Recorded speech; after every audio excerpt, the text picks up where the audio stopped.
Hello dear tea friends from around the world, and welcome to a new Chaxi lesson with Stefan Haller from the Tea Masters blog. And today, quite fittingly, if you have seen my latest post on my blog, I want to discuss a bit and show you how to brew Wenshan Baozhong. Okay, let's start with having a look at the leaves. The ones I've chosen for this lesson is a subtropical forest made of Chaxi oolong, because it's maybe the most representative of Wenshan Baozhong in general, and also of this year's spring harvests. It was a very cold spring, and this one was harvested quite early in late March. So it's very lightly oxidized due to this, and you have a look at the leaves, very green, very vivid, very fresh. And so when we want to brew it in a gaiwan, most important, always preheat the gaiwan well. My water is very hot, but I will boil it even stronger for the real boil, but for the preheat it's enough.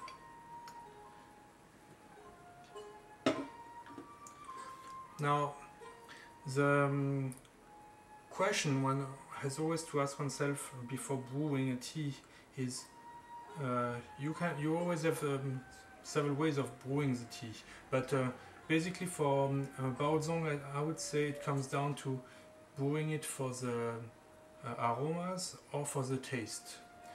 Now for the taste you want to brew your tea so strong, therefore for the aftertaste, so to develop this length and a lot of things on the palate. But if you want to brew a tea for the aromas, for the scents, then you want to brew usually quite short and to get the fragrances out. Now how do we do that? We do that by using a bit more leaves and by brewing it a bit shorter. So this should be enough, because the Chaxi oolong is quite strong. It's also a fresh Baozhong from just harvested a month ago. So these very fresh oolongs or Baozhongs,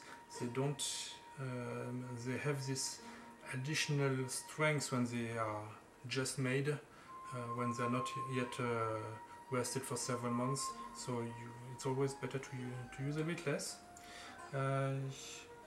Okay, but basically this year, with the light aromas, the light oxidation, it's really more a tea that I want to brew on the light side, and for the scents, for the very bright, fresh, flowery fragrances, rather than for the strong taste.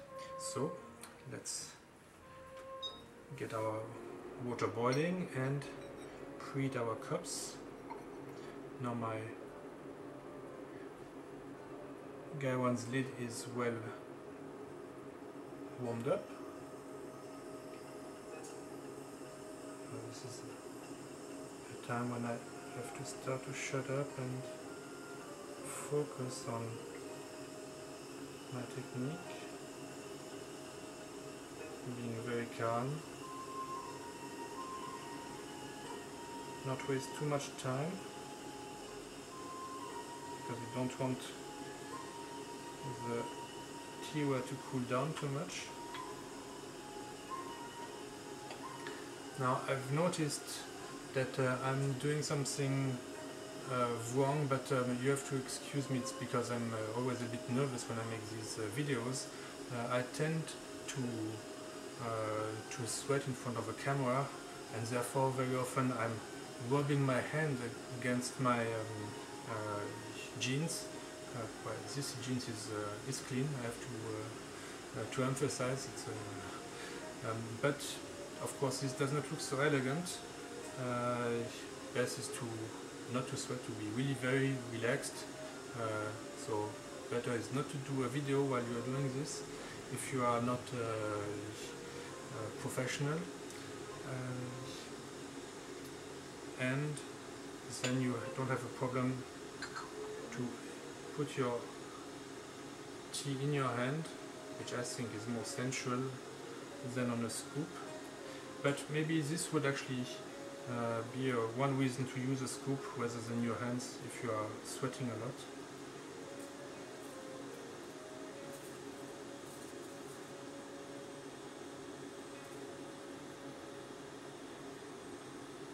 Okay.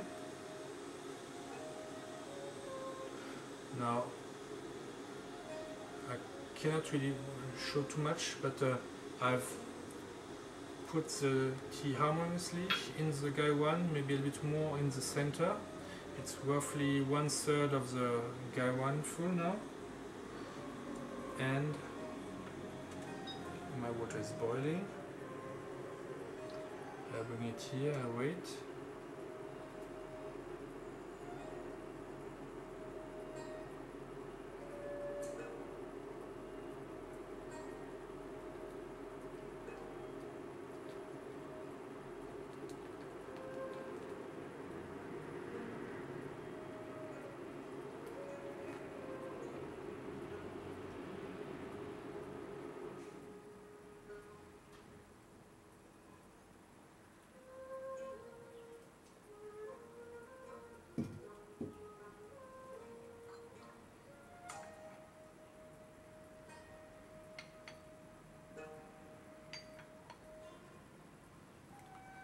And I don't waste too much time.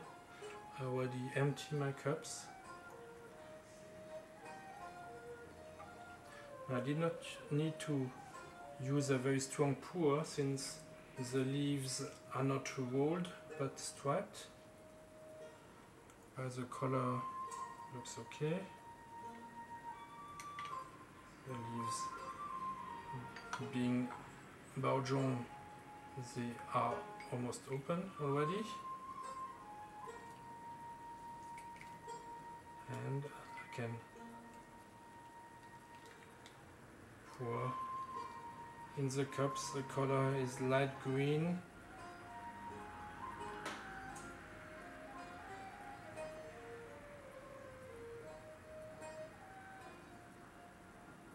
Try to avoid keeping water or tea inside the gaiwan.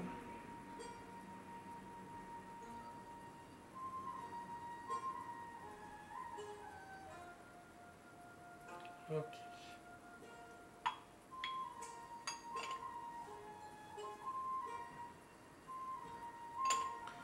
Very flowery. Let me show you a cup.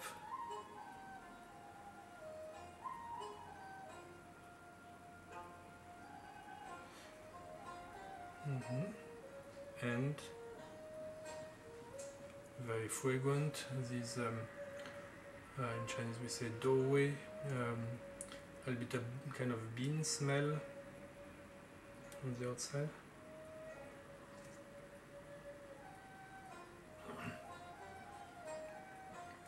The taste is very light and mellow.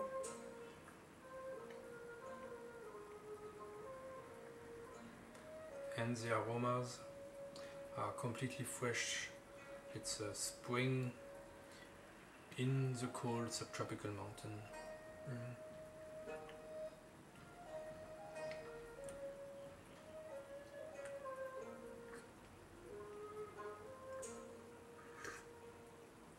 So you've seen my first brew was gentle and was on the leaves. I try to go more around to touch all the leaves, and it was short because I wanted to emphasize fragrance instead of the strong taste.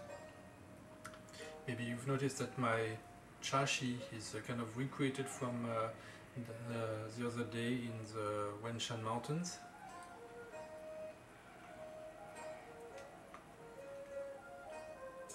using the same gaiwan, the same cups and the same chabu and even the same wastewater bowl. It's like this, it feels really very light. That's why while this year being the oxidation being so light, it does seem more like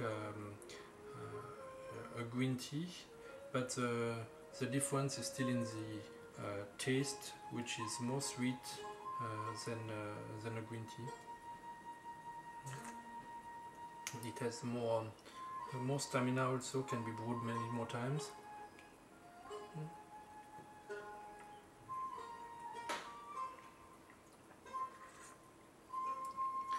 Let me also show you the second brew.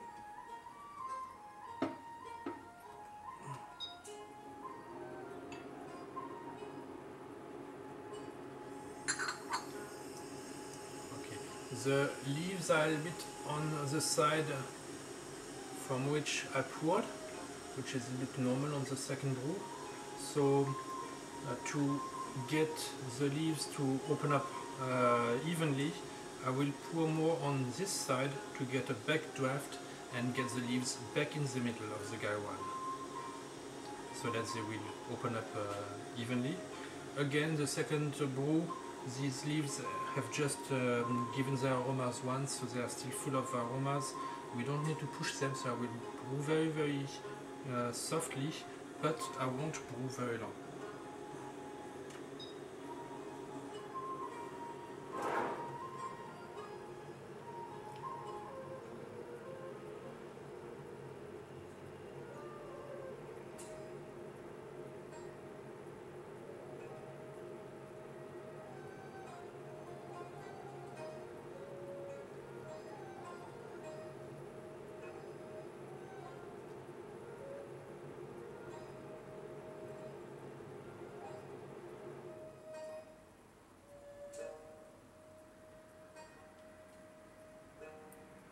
Very nice.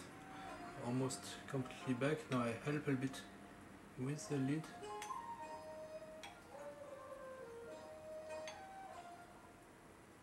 Et voila. And since it's the second brew, it's almost done.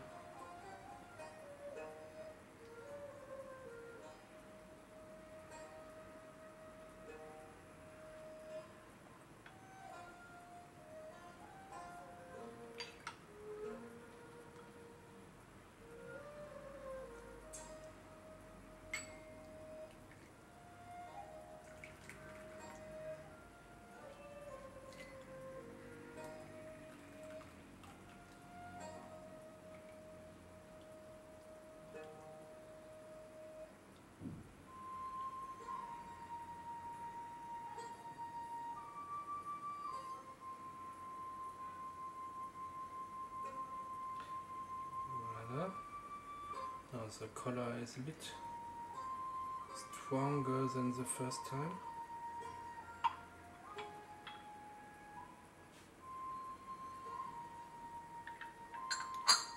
And this time the leaves have opened up much more evenly in the gaiwan. Not yet fully, which means they still have lots of aromas to give.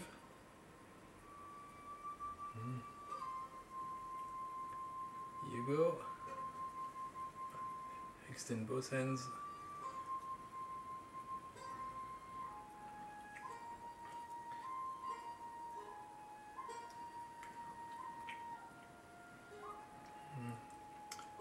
Still very, very soft in the taste, and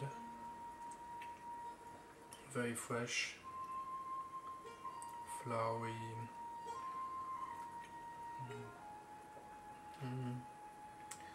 A bit green beans also.